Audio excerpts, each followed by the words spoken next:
Gaano mang kabigat ang nararamdaman natin or hirap na nararanasan natin sa ating buhay, tandaan natin at lagi-lagi nating tatandaan ang ating nanay na siya ang naging instrumento para tayo ay maging tao dito sa mundo.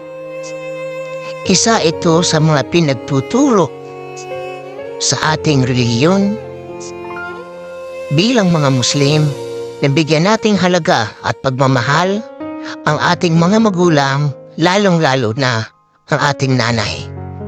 Kaya, pasalamat ka kung buhay pa ang iyong nanay o ang iyong tatay o ang iyong magulang.